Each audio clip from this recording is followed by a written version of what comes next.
Okay, is the screen visible to you all?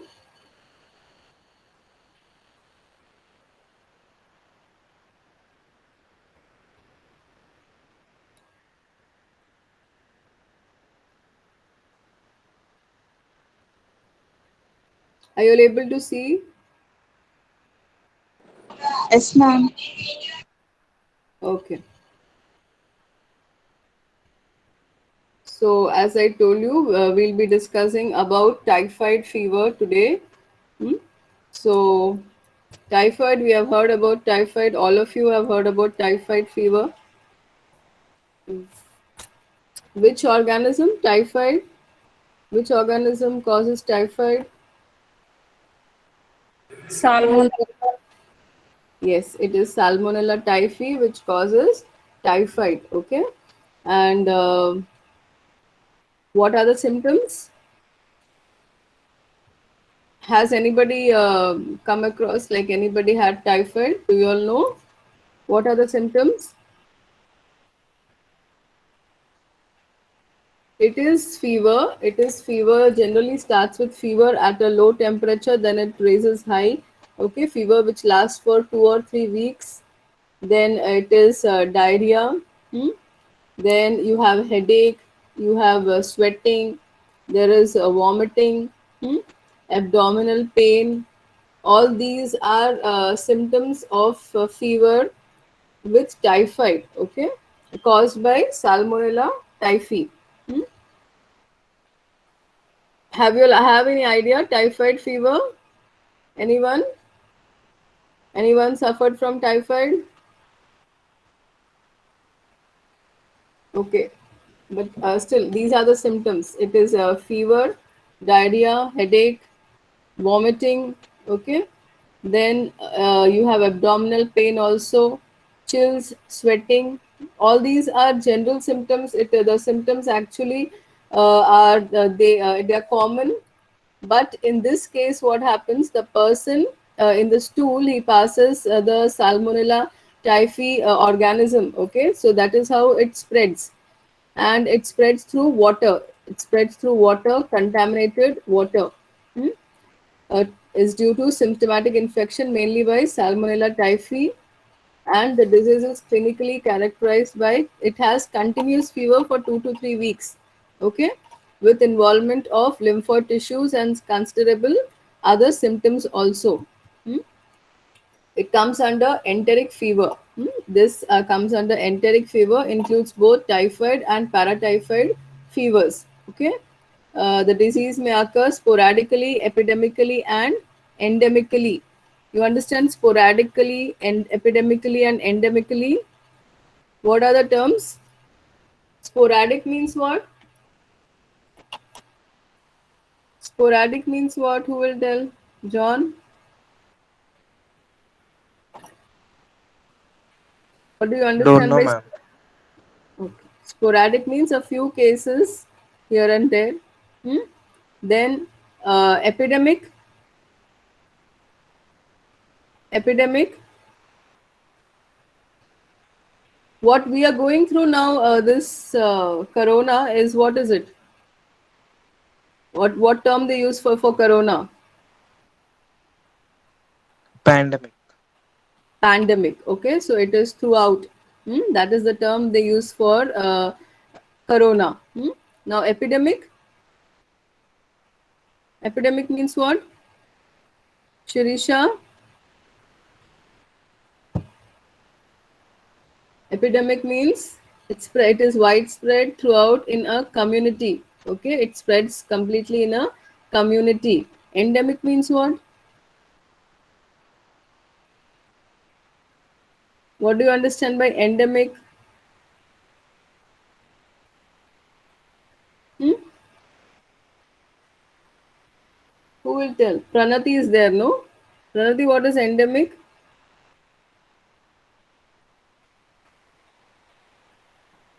It is Pranati, you're there, no? Yes, ma'am. Yes. What is endemic?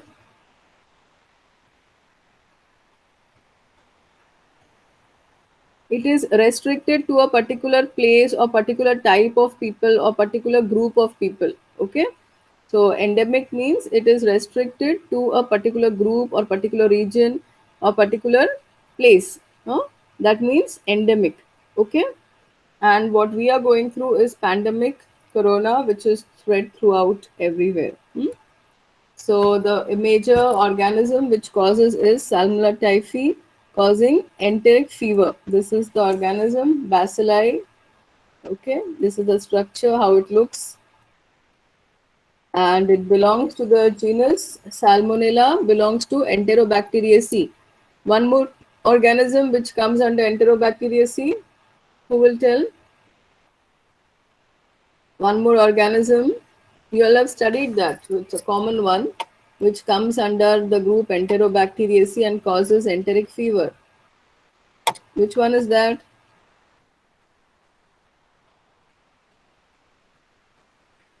Which one is that? E. coli. Forgot. You all have studied about E. coli, no? What happened? Pranati, Shirisha, John. We have studied about E. coli. E. coli also Yes, comes. ma'am. E. coli comes under Enterobacteriaceae, and E. coli is also known to cause enteric fever. So the and Salmonella is one among that group. It is facultative anaerobe, gram-negative bacilli, distinguished from other bacteria by biochemical and antigen structure. Okay, so we do the biochemical test. No, biochemical tests you all have done last year. So those tests, why are those biochemical tests done? To differentiate one bacteria from the other bacteria. We have done biochemical tests. You all have done last year, if you remember. You all have done glucose estimations. Yes or no? Forgot. Sugars you have done. Then there are IMVIC tests also comes under biochemical. Indol, methyl red, bogus prosker, citrate, all these comes under biochemical test. Okay. So different biochemical tests and antigen structures are used to differentiate this bacteria from the other. Not only this, in to differentiate any bacteria, we use biochemical test and antigen structure. So this typhi has three main antigens: the O antigen, the H antigen, and the VI. Okay, and a number of phage types. So it is called as Salmonella typhi O, H, and VI. If you when we come to the lab, we'll do the we have the kit. Okay, kit for diagnosis of typhoid, in which there are different antigens are given: O antigen, H antigen, and VI antigen. So you will be using that to find out if the sample has typhoid or not. Okay, you will be they will give you antigens and you will be putting it with the blood sample and mixing it, and depending upon agglutination you will decide if it is OH or VI. Okay, getting it? If you all don't understand, tell me, I will repeat. Typhi survives intracellularly in the tissues of various organs. Okay, it is readily killed by drying, pasteurization, and common disinfectants. The factors which influence the onset of typhoid fever in man are infecting dose and virulence of the organism. Okay, now how is typhoid caused? I told you all, organism Salmonella typhi. How do you come in contact with the Salmonella typhi? Through contaminated water. Okay, it is mainly through contaminated water. Now how do what happens this contaminated water? Sometimes people drink it. Okay, or sometimes you what you use for cooking, the water is contaminated, then it can enter you. Then sometimes if the seafoods which come in contact with contaminated water. Okay, then what else? Are you all understanding? See, unmute and respond. Don't keep mum. Don't be mum. Just respond. If you're understanding, you can answer yes, ma'am, understood. So, as I'm telling you, it is through contaminated water, and contaminated water can have feces or it can have the organism Salmonella typhi. So, generally, those roadside vendors, the water they use, okay, and it is the drinking water which gets contaminated, and the water, those waters if you use for cooking also, so it can be from food also. So it can not only just by if you drink the contaminated water, it's also by food. If the water which is used for food is contaminated, so you also get infected through that. So it is also called as foodborne disease or waterborne disease, because it can spread through food or water which is contaminated. Food which is prepared with contaminated water, food which is washed with contaminated water. Okay. And seafoods, as I told you, if seafoods come through contaminated water, you can get infection through that also. Getting it? Understood, Shirisha? Yes, ma'am. So answer. How will I know you're understanding or not? Hmm? Okay. So that is how it spreads. It mainly comes under foodborne diseases or waterborne diseases, which spread through infected or contaminated water. Hmm? And a person can be a reservoir of infection. Okay, a person who is already infected, a typhoid person, who can be a reservoir of infection. How? The organism is within the person. Okay, salmonella is within the person, so he becomes a carrier. Okay, now you all understand a carrier, no? Because of corona, all these terms have become very common now. So a person, even if he is not showing symptoms, he is a carrier or he is a reservoir. Reservoir means what? Reservoir means what? Pranati. Reservoir of infection means what?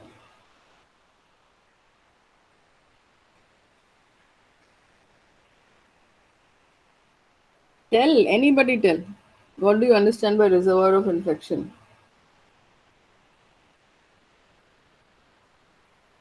Infectious Mother agents disease. agent is present.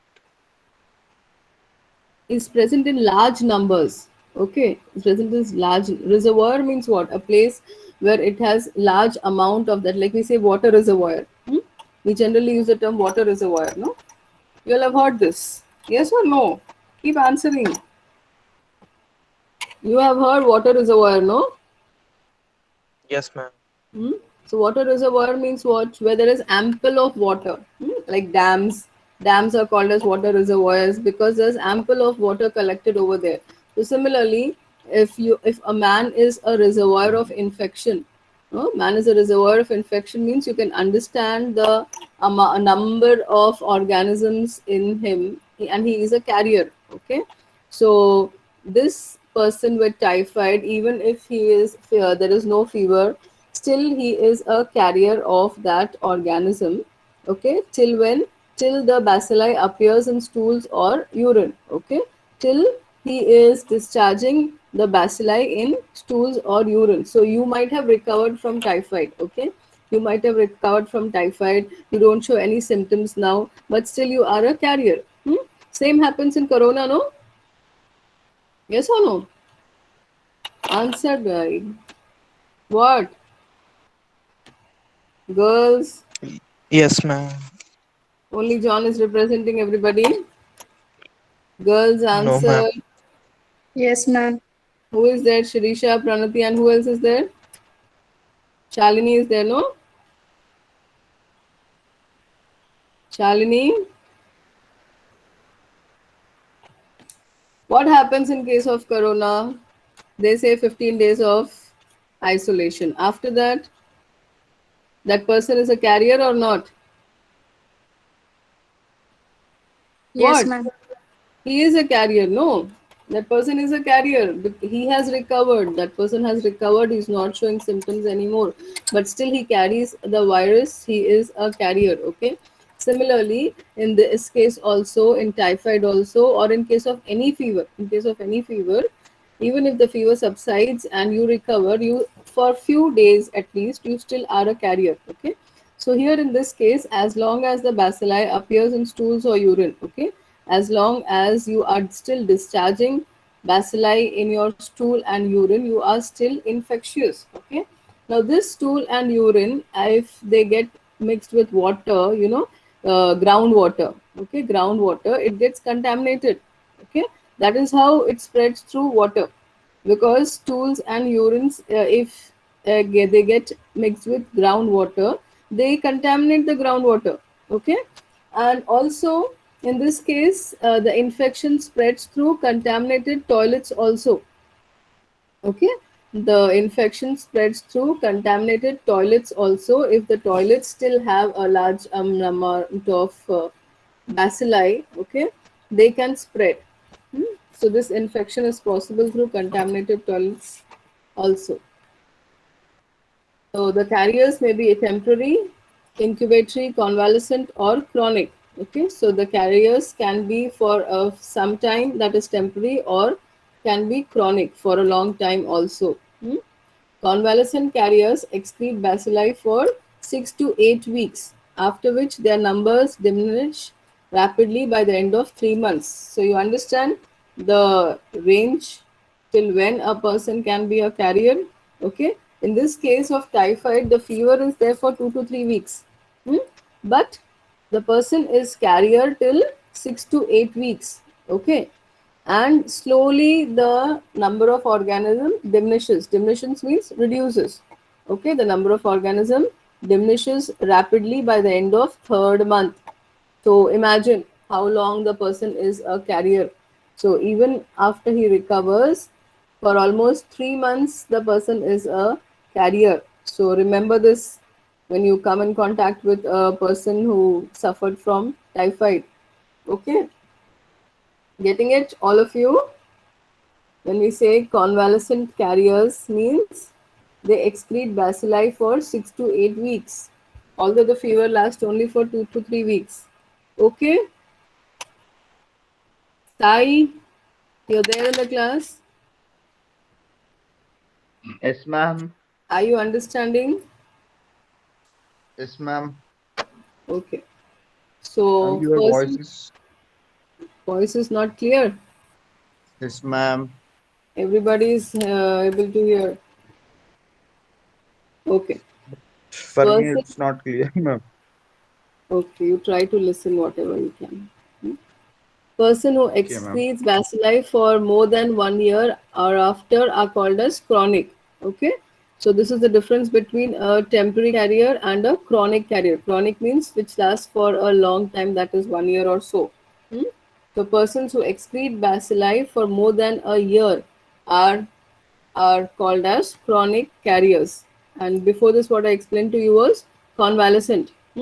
Convalescent is for how many days? Pranati, convalescent carriers means for how many days?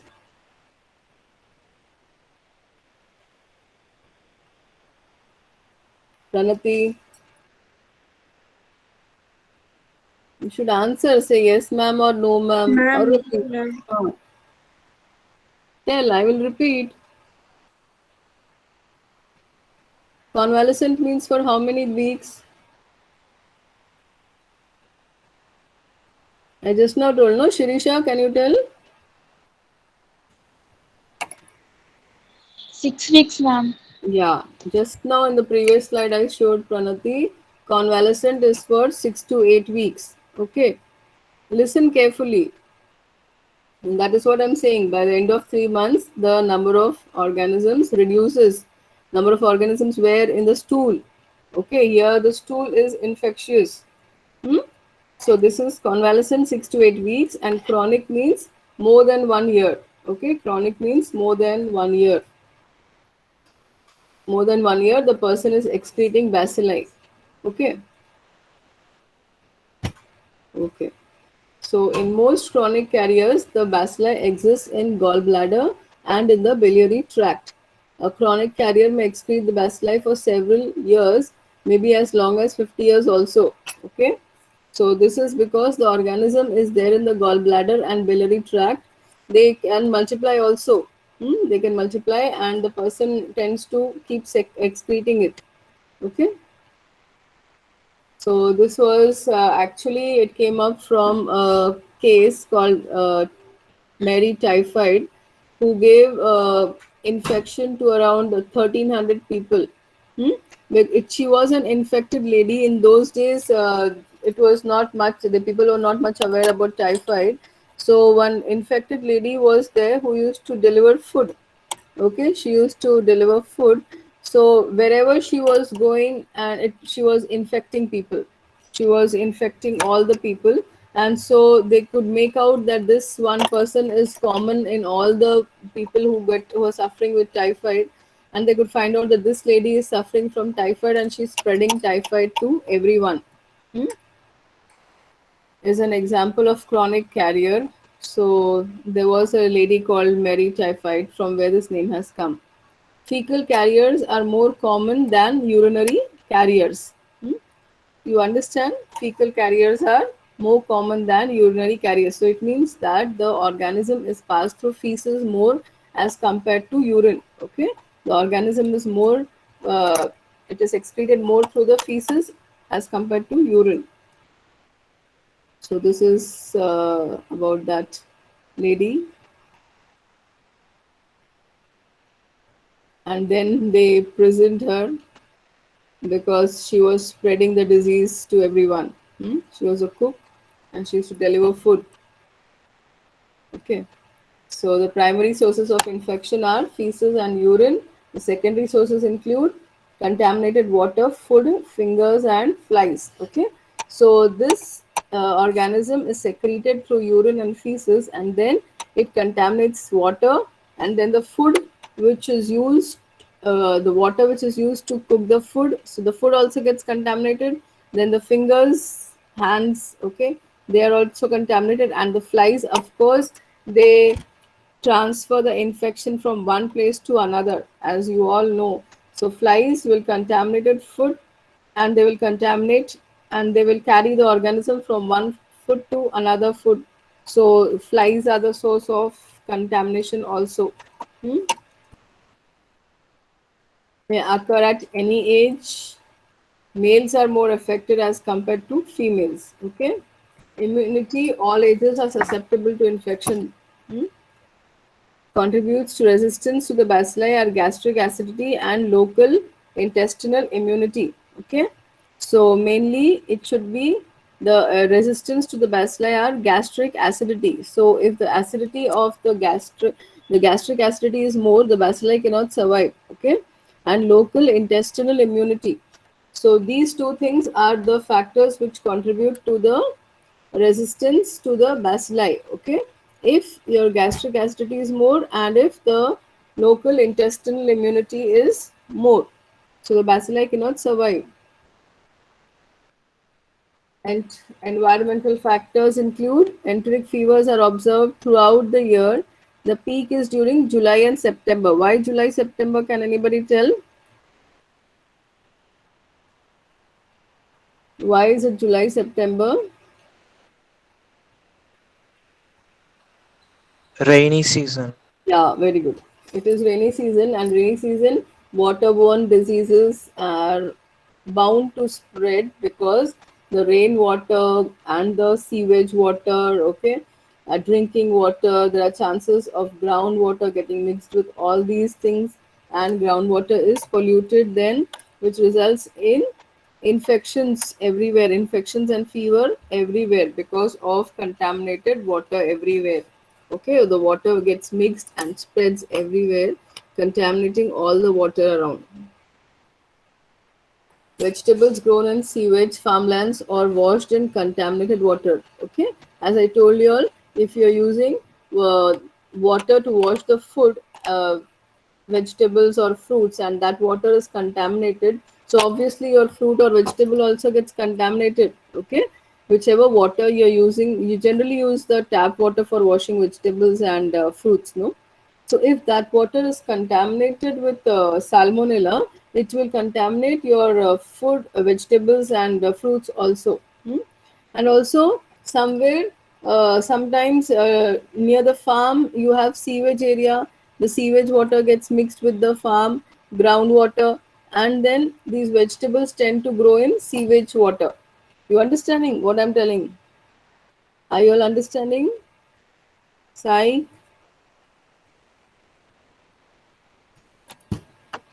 what? sometimes near the fields, what happens? The sewage water gets seeped into the groundwater. Okay, and if these vegetables are grown in the sewage water, the contamination spreads to the vegetables also. Yes or no? What happened?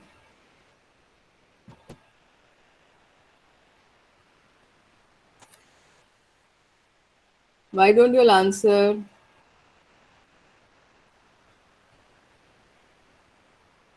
Shalini, Yes, ma'am. why don't you answer? I'm asking, no?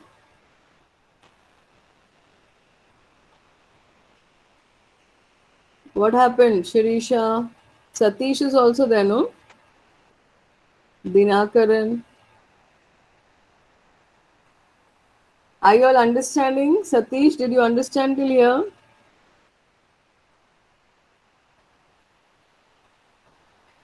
If you don't answer, you're considered absent in the class.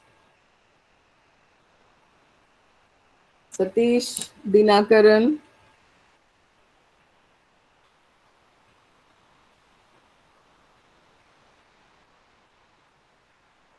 Dinakaran, are you there?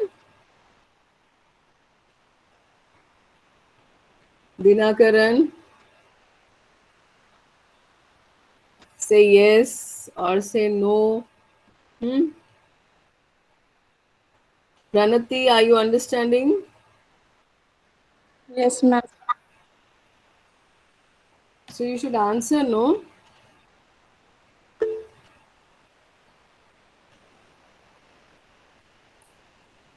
Okay. So are you understanding? Did you understand till here? Yes, ma'am. Hmm. So typhoid bacilli grows rapidly in milk without altering the taste or appearance. Okay, in such cases, ingestion of such raw milk poses threat to the consumer. You understanding? So this also grows in milk. Hmm? So you need to heat the milk. Where we don't directly drink raw milk. No, do we drink raw milk? Do you all drink raw milk? No, ma'am. No, no. We first boil it.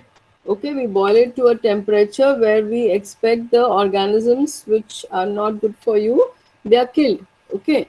So here in this case, what happens is in cases where ingestion means, I told you last time also, ingestion means intake. Hmm? So if you tend to consume raw milk, okay, so there is a threat to the consumer if they consume raw milk because typhoid bacilli also multiplies in milk. Hmm? And then these factors are bound by social factors like pollution of drinking water, supplies, open air, defecation and urination, low standards of food and personal hygiene, and health ignorance. Okay. So, what do you understand by all this? How else can you have typhoid? Is how do you spread typhoid? Is through pollution of drinking water supplies. Okay, pollution of drinking water supplies means the underground pipes if they get contaminated with sewage water. Okay, open air defecation and urination. What do you understand by this? Open air defecation and urination.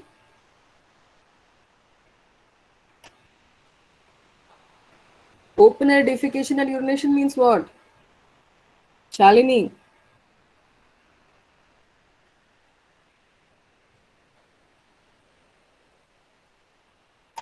Shirisha. What do you understand by open air defecation and urination?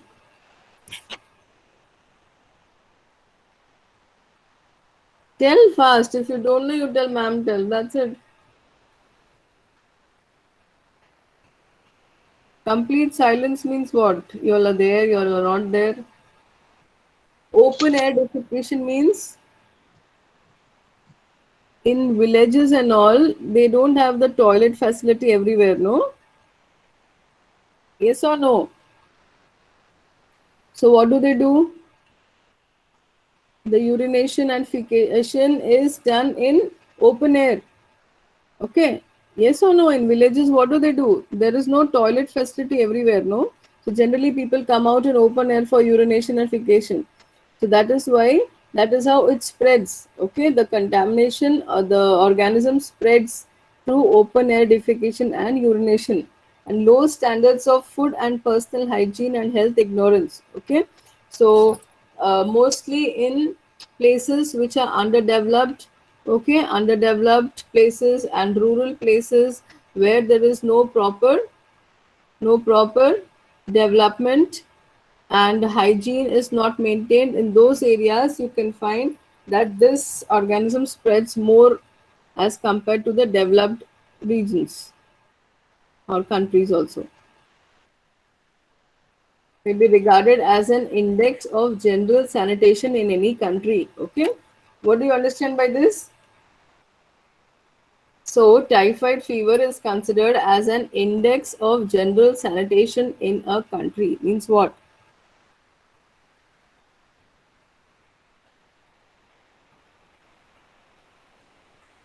Nobody will tell me. Index of, huh, tell. if there is proper sanitation, the spread of typhoid will be reduced. Less.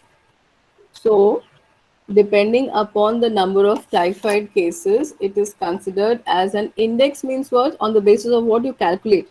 Okay, index means on the basis of what we calculate. So, typhoid, the index for this, for typhoid, the index is, the index, it becomes an index for general sanitation. So, if the number of cases of typhoid in India are more, they will say that the level of sanitation in India is not too good. Okay, so if the number of typhoid fever in India are less, they will say that sanitation in this country is really well maintained. Okay, that is what it is. So incubation period, that is as long as the organism is in your body, 10 to 14 days, but it can be as short as 3 days or as long as 3 weeks, depending on the dose of bacilli ingested. Okay, so depending upon how much bacilli is ingested means what? Ingested means what?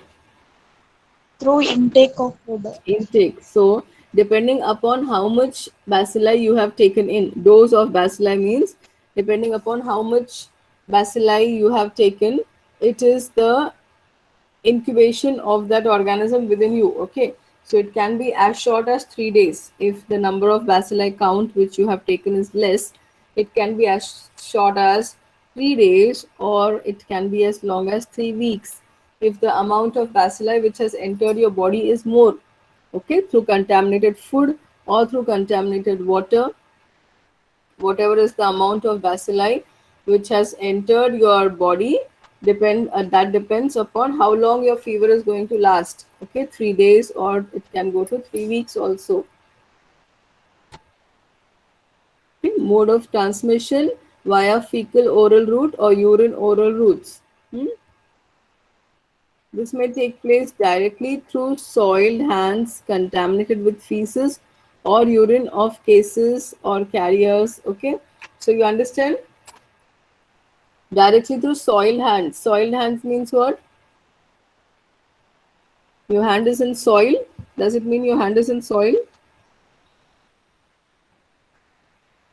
Soiled hands means contaminated hands. Okay, soiled, your hands are soiled means it doesn't literally mean there is soil in your hand. It means your hands are contaminated. Okay, so hands contaminated with feces or urine of cases. Okay, so as I told you, urine and feces are infectious. Hmm? So feces or urine of cases. Okay, so the carriers, what are carriers? I told you.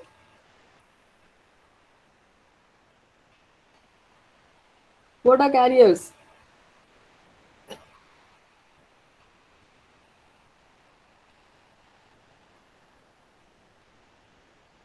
What happened in the beginning? I explained you who are carriers. Carriers are those who carry the organism even after the fever stage is crossed. I explained you all about carriers, no, Pranati? Yes, ma'am. So what are carriers?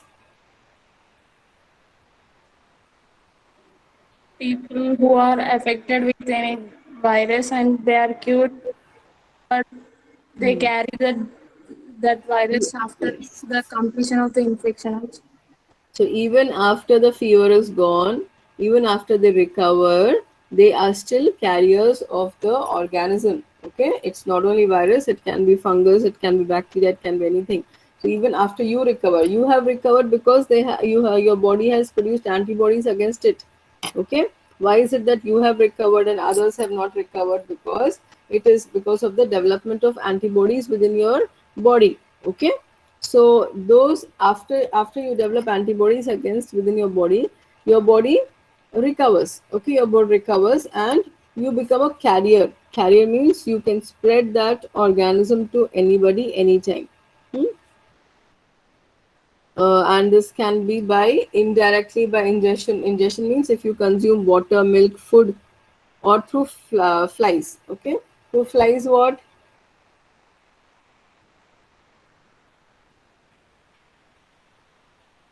Hmm? Through flies means what?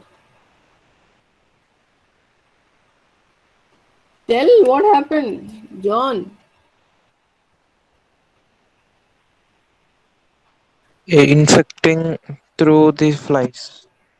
The organism which is transferred from one foot to another is through flies. I explained, the fly sits on those, and then again it carries that organism from one foot to another foot. Wherever it sits, it spreads the contamination or that organism. Okay. Okay. So how is it transmitted? Hmm? It is through fecal oral route or through urine oral routes. Either directly through hands soiled with feces or urine cases. I explained you all this. Okay. And contamination of ice creams and milk products are a rich source of infections. So contamination can be through milk products also. Hmm? So they've just showed a tabular thing, feces and urine from cases or carriers. It can be through water, it can be through soil, it can be through flies, it can be through fingers. Okay, it can be through any one of these foods. Okay, foods raw or cooked. So it can be transferred through raw food or cooked food. I told you, even if you're washing the vegetable or fruit with this contaminated water, it will contaminate the fruit or vegetable. Then well mouth of well persons. Okay, mouth of well persons means what?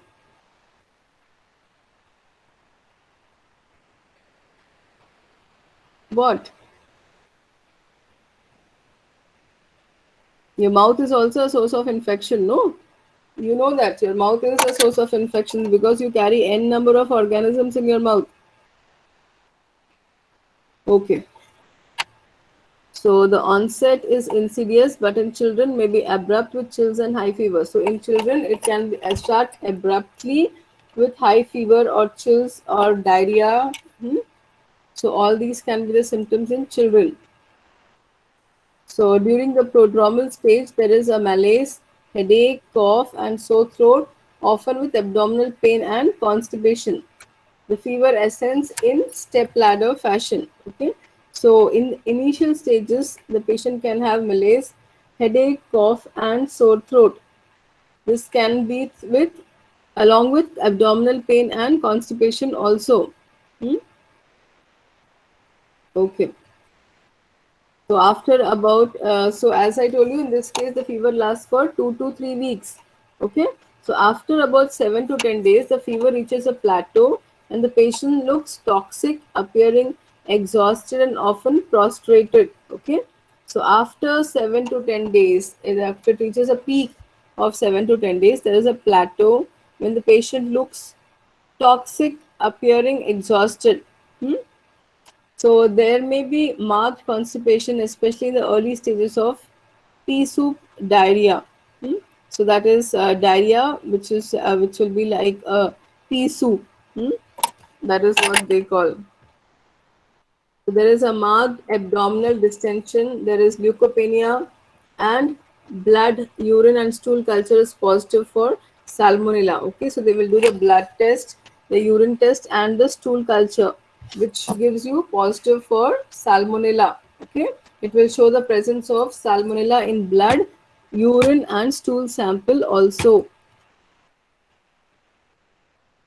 So if there are no complications, the patient's condition improves after 7 to 10 days. Okay.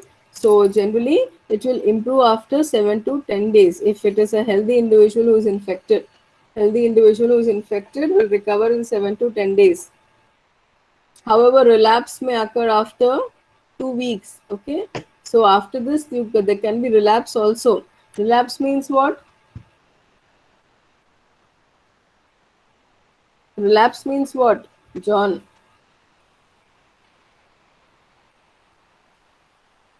You all are going to final No, year. ma'am. Hmm. If you all don't tell me these simple things, relapse means it will come again. Okay, relapse means it will come again. So after 2 weeks, it may occur again. Okay, got it, Shirisha, Shalini? Yes, ma'am. Okay.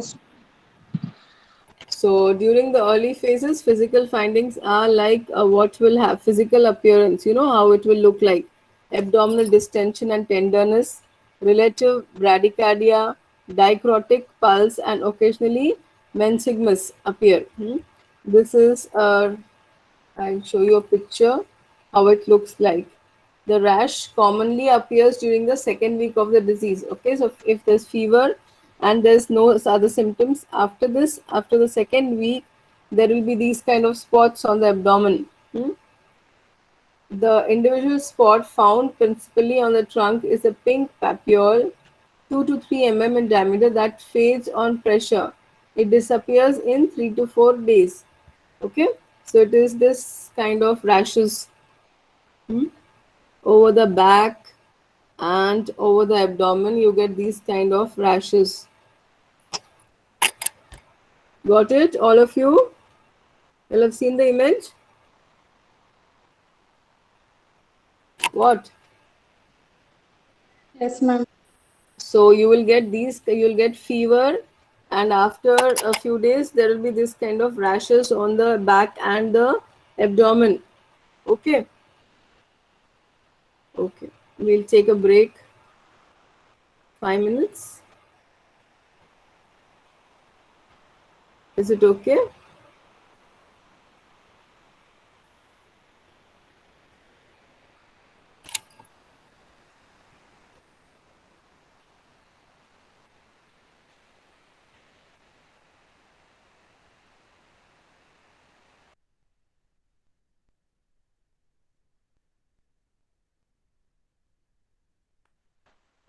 Join back in 5 minutes, all of you.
Shall we start? Are you all back?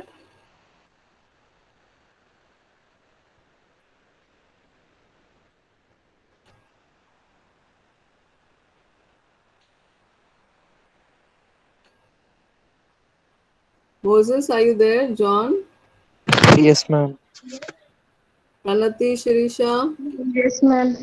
Ma'am. Okay. Shalini is not answering since then. Shalini, are you there?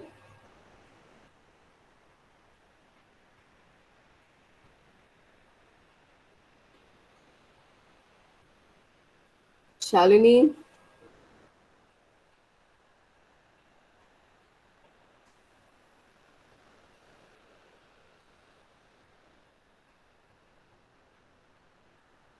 Shalini is not answering since the class started.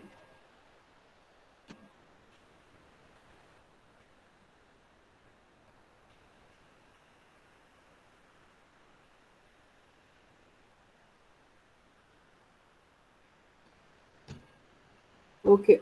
Till here, did you all understand? Till here, what I've taken?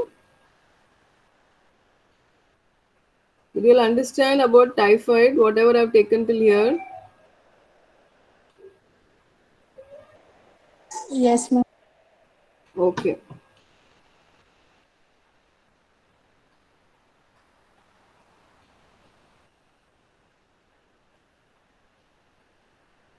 So we'll continue further.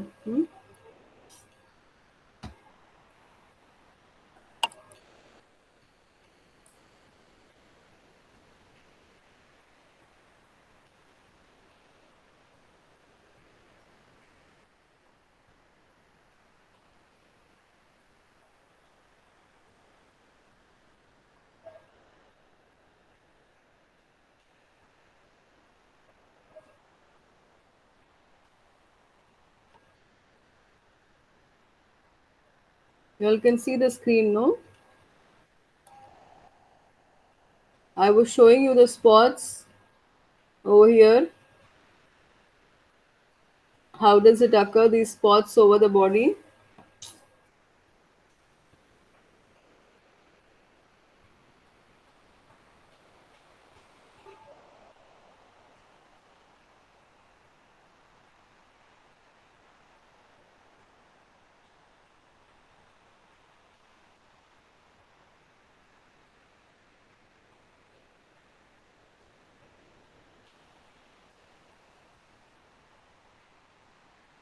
Okay. So after fever, these kind of spots appear over the body. Hmm? And serious complications occur in up to 10% of patients, especially those who have fever for more than 2 weeks. Okay.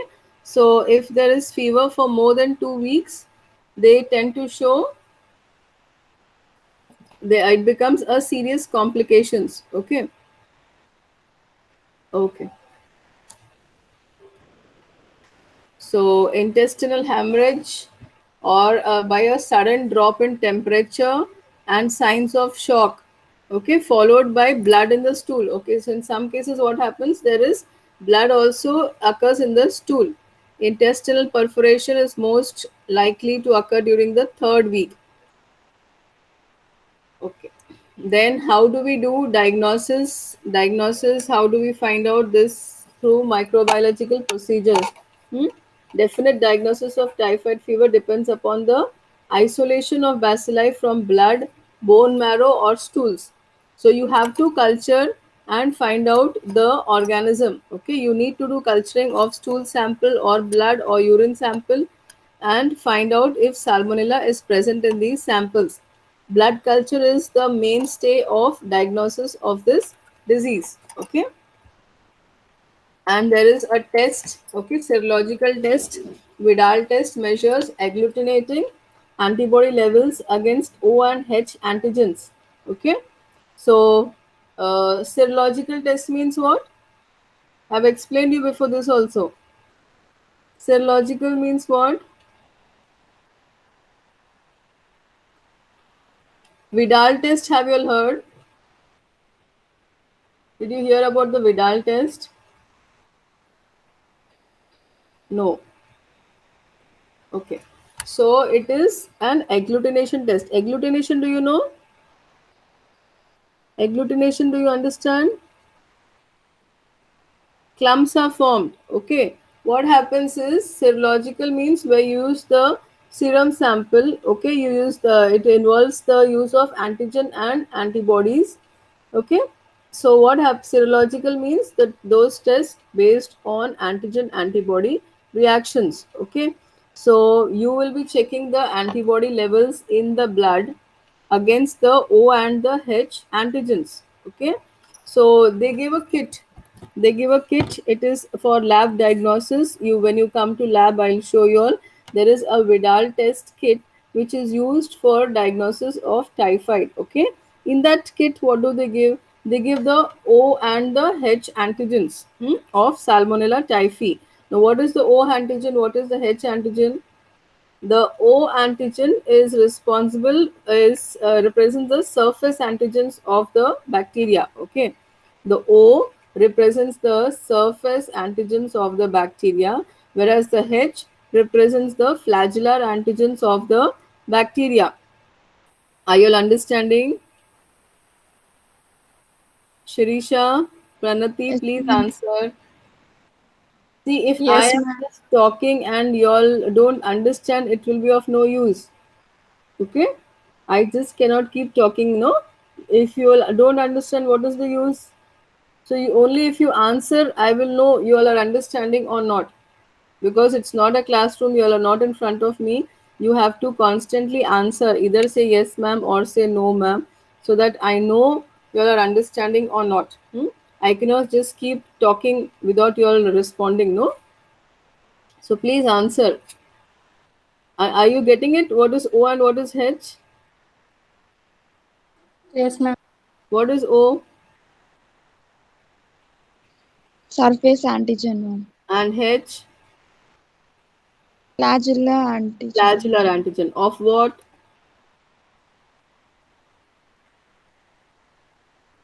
Of what?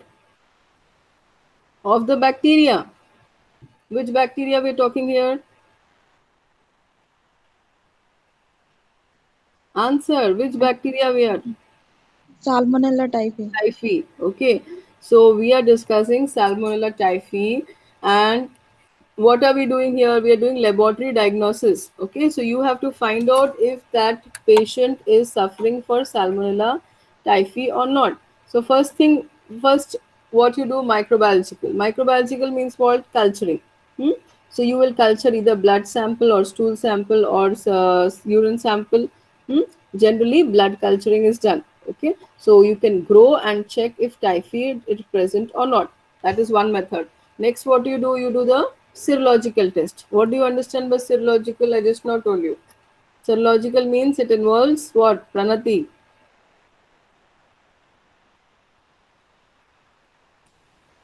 Pranati. Ma'am, Serological means what? It involves antigen antibody. Okay. Ask me if you don't understand. I will repeat. I will repeat. But after the class is over, you all should be able to convey whatever I have explained to you. Are you getting it? You tell ma'am repeat, I will repeat. No problem. But don't be silent for the whole time. Serological means what? I just now told you. It is, see, one is microbiological where you're doing culturing. Okay, this is other methods for diagnosis of typhoid. This is culturing method. This is serological method. Serological means where you use antigen and antibody. Okay. Now, antigen antibody, I have explained you before this or not? I don't remember. Say yes or say no. John, did I tell you about antigen antibody before this? John, Yes, ma'am. for cholera, did I explain antigen antibody? I think I have, but maybe you all forgot. But do you know what is antigen antibody? Tell. I should know from where I have to tell. Satish, Sai, can you tell me, do you know about antigen antibody?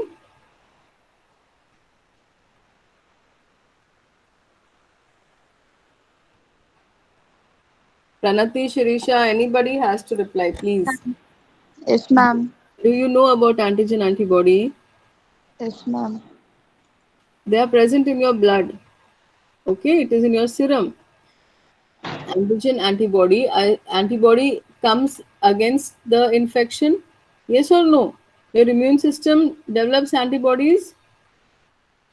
Yes, ma'am. Yes, Yes. ma'am. Okay, that is what I try to understand what I'm talking. Hmm? Your immune system, it builds up, brings about the antibodies in response to infection. Okay, any infection is in your body will produce antibodies. Okay, antigen is what? Antigen is the foreign particle which enters your body. Hmm? The bacteria, the bacterial protein, or the viral protein, they are the antigens. Are you understanding, John? Yes, ma'am. Antigen is any viral protein or bacterial protein which enters your body, any foreign protein. Okay. Antibody kahan se aaya? It is developed through your immune system in response to this. So your blood is having both antibody and antigen. Clear till here? Till here, do you understand? Your blood is having, serum is having both antigen and antibody. Okay. Is it clear to all of you? Yes, ma'am. So now you are doing antigen antibody test to find out if the sample is having typhoid antigen or antibody. Getting it? If the patient is infected with typhoid bacteria, Salmonella typhi, the patient is infected with Salmonella typhi. So what? These antigens have entered your body? Yes or no? Yes, ma'am. Yes, ma'am. These antigens have entered your body. Now, which antigens? Typhi antigens have entered your body. Now, in response to this, your body will produce antibodies. Yes or no? Yes, Yes, ma'am. ma'am. Yes. So your serum and blood will have both antigen and antibody. Okay. So serological tests are those tests which are done to detect the presence of antigen or antibody in the infected sample. Okay. They use a serum and do the detection of antigen or antibody in the infected sample. Okay. Now here, in case of typhoid, in case of typhi diagnosis, what they do, the name of the test is Vidal test. Okay, the name of the test is Vidal test, and they measure agglutinating antibody levels against. So it is done by how? Now they take the serum sample. Okay, they take patient sample. Supposing anyone is infected, they take his serum sample. What is serum? Serum is your blood after removing the RBCs.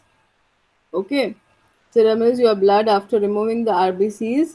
That's our directly blood also. Sometimes they do. Okay, and in this, what will they do? They will add the, now in the kit they have given O and H antigen. O antigen represents what I told you all. O is responsible for, O represents the Flagellum. surface. Okay, Oh, O is for surface antigens of what? Of the bacteria. So O represents the surface antigens of the Salmonella typhi. Okay, and H represents the flagellar antigens of the bacteria. Okay, so H represents the flagellar antigens of the bacteria. So in the kit you have two bottles, one will be antigen O and one bottle will be antigen H.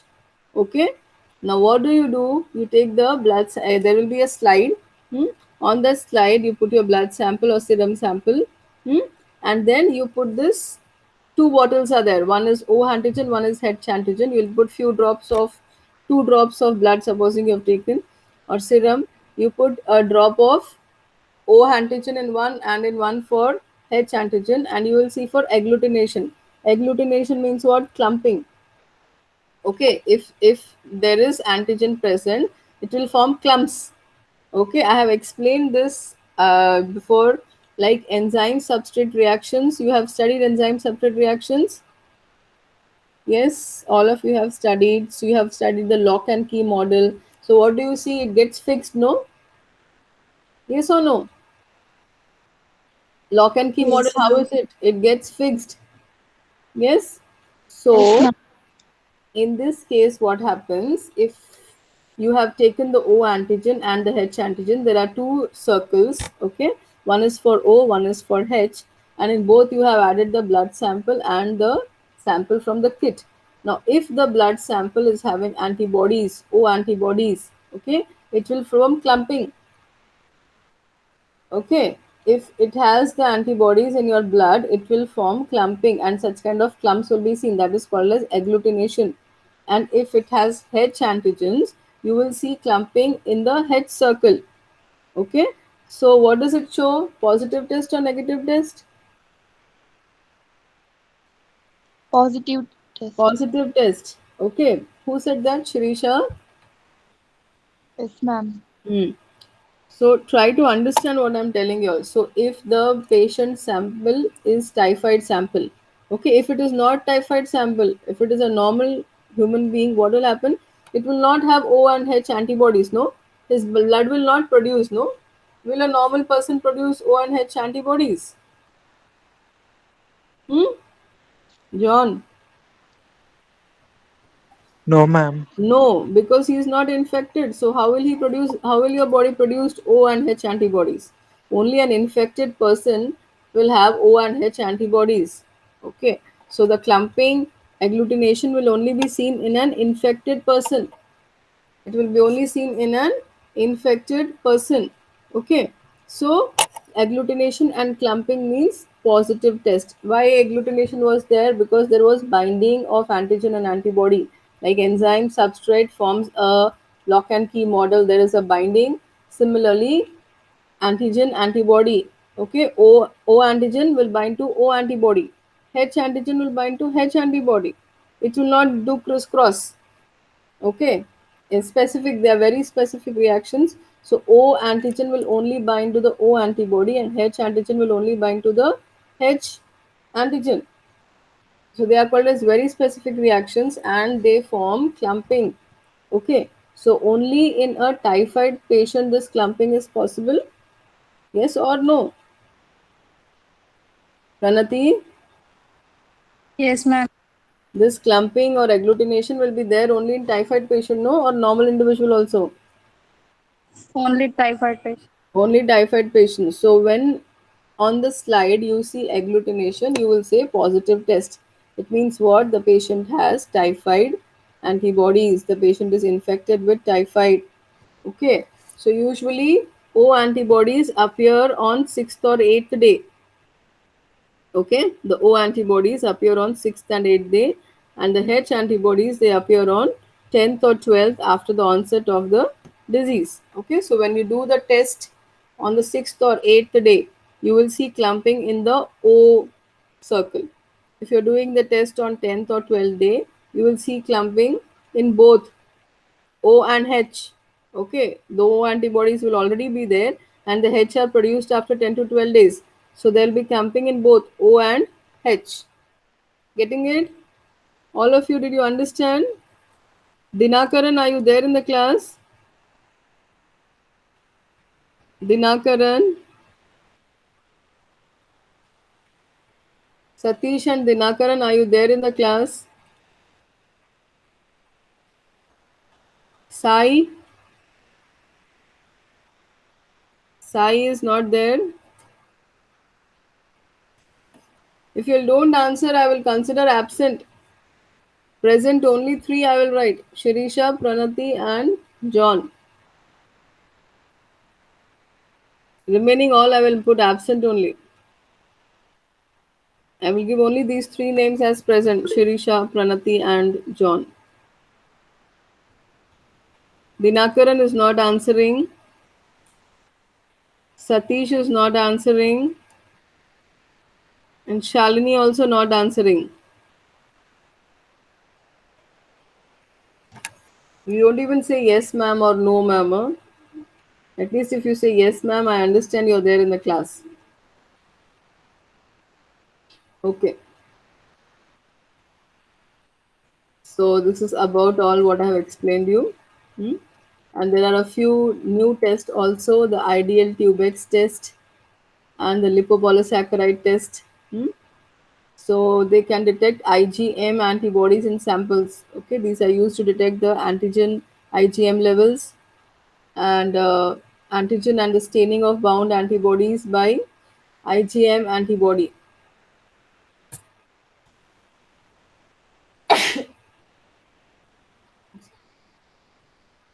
This is for the detection of IgM. Okay.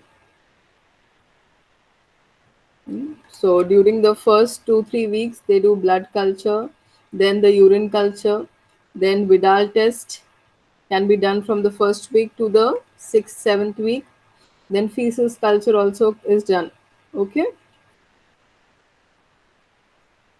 Control of typhoid fever, control or elimination of the typhoid fever is within the scope of public health. Okay, so if sanitation is maintained, you can even control the typhoid fever with sanitation and clean environment, providing proper clean toilets.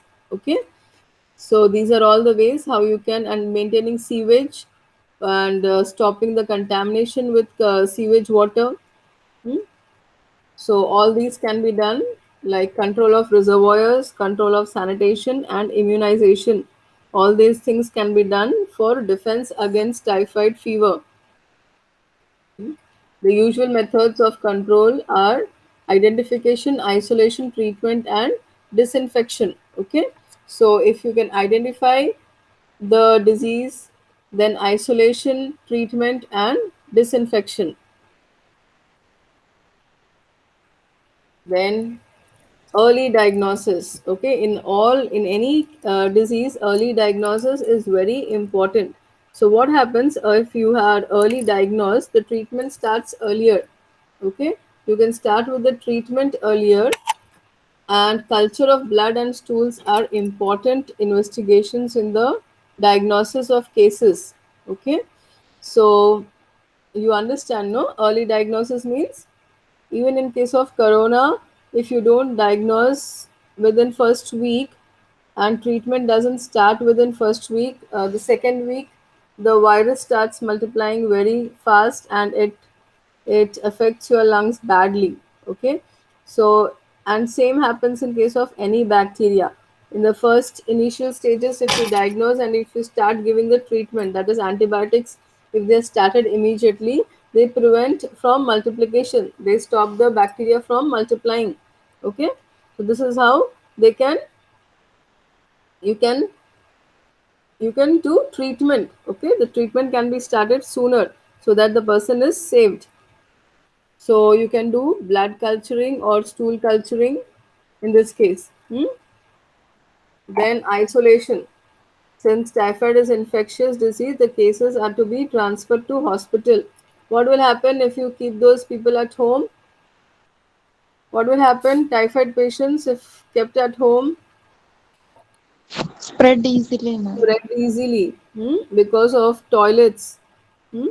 Toilets, feces, they spread because they are discharging the bacilli through the feces, urine samples, stools, they discharge the bacilli. And if toilets are not clean, they will, the number of organisms in the toilets will multiply and spread infection to everybody at home. Okay. Isolated till 3 bacteriological negative stools. Okay, so that patient has to be isolated till the stool samples are negative. It means that there will be no culture in the stools, like till three times you should get negative result.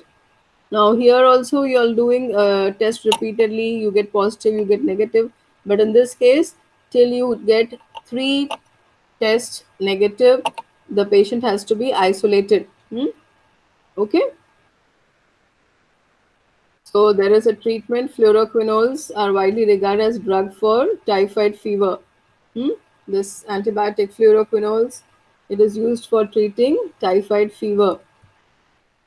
And the different range of antibiotics: ciprofloxacin, ofloxacin, ceftriaxone, azithromycin, chloramphenicol, ciprofloxacin for severe typhoid, ceftriaxone, ceftriaxamine.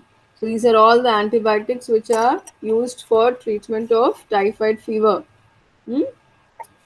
It is an inexpensive and well tolerated and more reliable and effectively than chloramphenicol. So treatment of typhoid is generally not very expensive. With antibiotics you can treat, but it should be early diagnosis. Okay. Hmm? Patients seriously ill and profoundly toxic should be given injection of hydrocortisone 100 mg. Then disinfection. Stools and urine are the sole source of infection, so they should be received in closed containers and disinfected with 5% cresol for at least 2 hours. So whenever you're doing laboratory diagnosis, the stools and urine samples which are collected for diagnosis, they are highly infectious.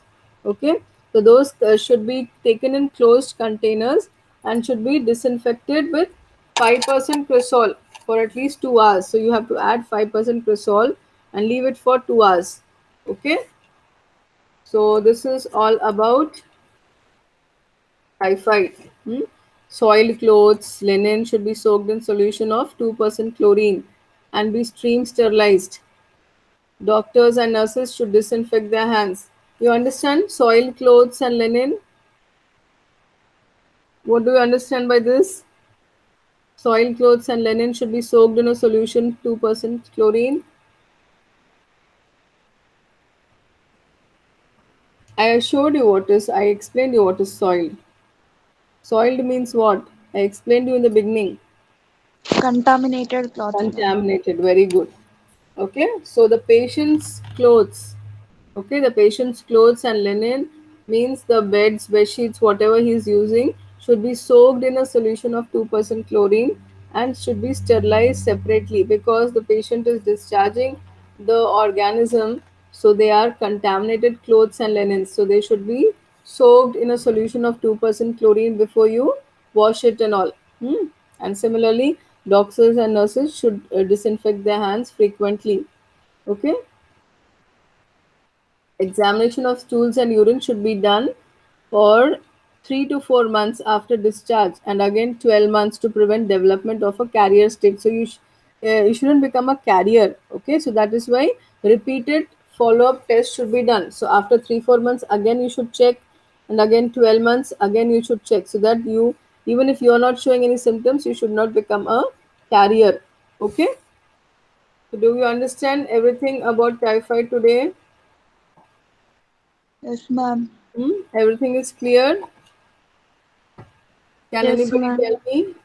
Typhoid caused by what? Pranati will tell. Salmonella typhi. Salmonella typhi, yes, and paratyphi also. And what else? Pranati, how does it spread? Pranati, Contamination. of Contamination of water or yes, contamination of water or food, hmm? Or spreads through sewage water or seafood which has come in contact with sewage water. Okay, so all these things, food cooked with contaminated water, all these things spread typhoid. Okay, so these are the rashes which appear after 2 to 3 weeks. What else I've told you about salmonella typhi today? Tell John. I'm going through the slides for you people only. Hmm?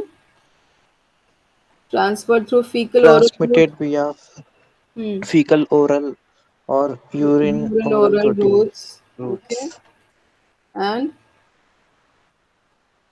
ingestion mainly of through soiled hands. soiled hands, that is contaminated hands. Okay, so you should frequently wash your hands and disinfect your hands. That is, you are using sanitizers nowadays frequently, so that is how you keep your hands clean.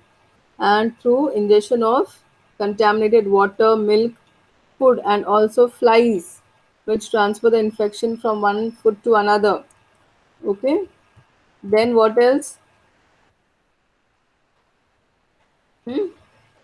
Drinking water, open air defecation and urination, low standards of food and personal hygiene, and health ignorance. Okay, pollution of drinking water supplies.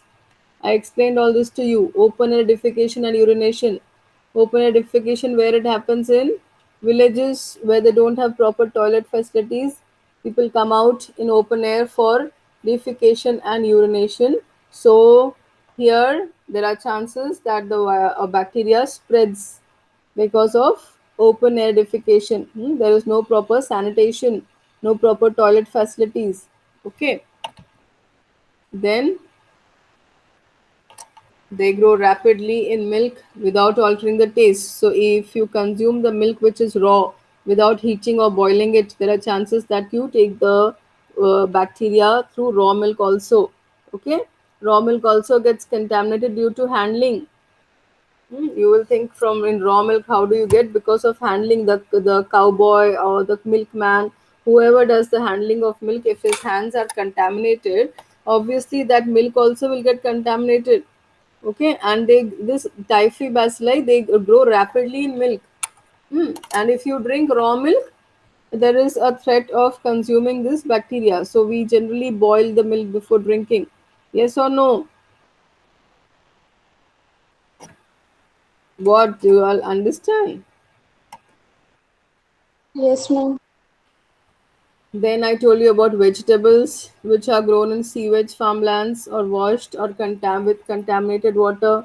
Okay, sewage farms which are near sewage area and there is contamination of groundwater with sewage water. Okay, if the groundwater where vegetables are grown is contaminated with sewage water, what happens? The vegetables which grow also are contaminated with the organism. Okay, peak is through July September because rainy season where water gets contaminated more. Groundwater gets mixed with sewage water in rainy season. Okay, then if your gastric acidity is more, the bacteria doesn't survive in your intestine if the acidity is more. And if your local intestinal immunity is more, then the bacteria doesn't survive in the intestines.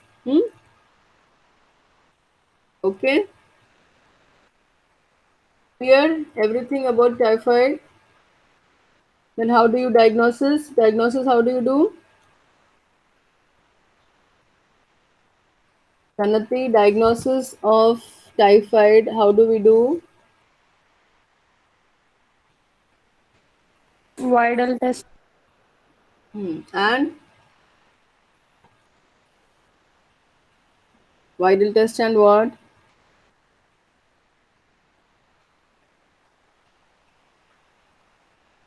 How else do you find out? Now, how else will you find out that the patient is suffering with typhoid? I explained you. Only vital or any Ideal other method? tubex. Uh-huh. Ideal tubex. Tubex test for IgM. And what else?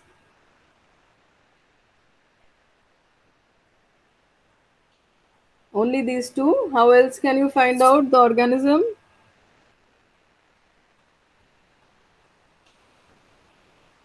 Serological procedure. Serological is antigen antibody test, what Vidal. Okay. One more is your culture method, no? How can you forget? Culturing. How can you all forget that, microbiology students? Culturing is a standard for every disease. Okay, in your exams also remember. In your exams, when you're writing about any disease, you have to write the diagnosis part. Okay, every disease and any disease in your exam, when you get, you have to write the diagnosis part. And when you're writing the diagnosis part, first is microbiological techniques. Okay, you have to write about microbiological techniques, and under microbiological, you get culturing. Okay, culture of blood sample, stool sample, or urine sample. This is the common thing. Remember, for all the diseases, be it typhoid, be it cholera, tuberculosis, malaria, anything, culturing is the first thing, because after culturing, you get the organisms grown on the Petri plate and you can find out which organism it is. Okay, so always remember, first is microbiological techniques, that is culturing, then biochemical, okay, then comes serological. These are all standard, remember, for your exams. Then is serological. Serological means antigen antibody test. Okay, then is molecular. Molecular means what? Molecular means what test you do?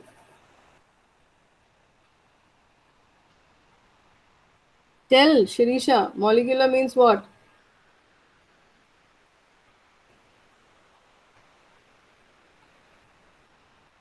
Molecular means DNA. You understand? First standard method for diagnosis you have is microbiological techniques of culturing and biochemical. Okay, then second is you have serological test, which will include antigen antibody test. I explained you how antigen antibody comes up in your body. Then is the molecular test. Molecular test involves the by finding with the help of DNA, PCR. Okay, you find out the DNA of the organism is present or not. So that is comes under molecular tests. So these are the basic things which is standard for any disease you're studying or writing in your exam. When comes the diagnosis part, you have to study microbiological, biochemical, serological, then molecular. Okay, clear all of you? Yes, ma'am. O, H and VI antigen. O represents what? Surface Surface antigen. antigen. Surface antigens of the bacteria. Then H represents what? Flagellar. Bacteria. Flagellar antigens of the bacteria. And then VI, what is VI?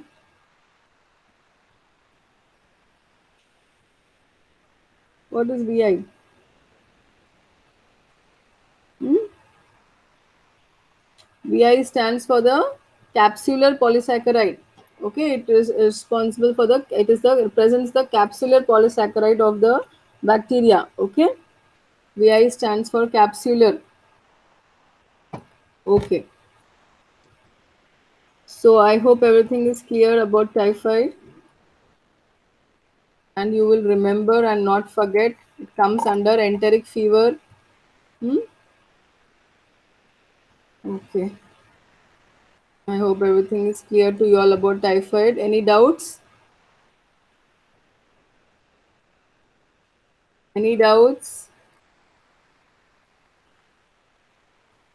No doubts? Okay. Satish, are you there? Satish is not answering. Sai, are you there? Yes, ma'am. When did you join now? No, ma'am. From that time, I was the That time I'm asking, you're not answering any question. Ma'am signal अच्छा नहीं है ma'am. Shalini,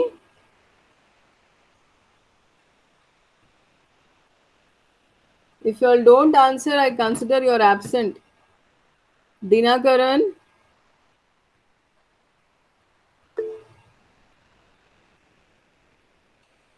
if you don't answer, I said you are considered absent. I'm asking since then, you're not answering any question. Not answering any question means you're not there in the class. Okay.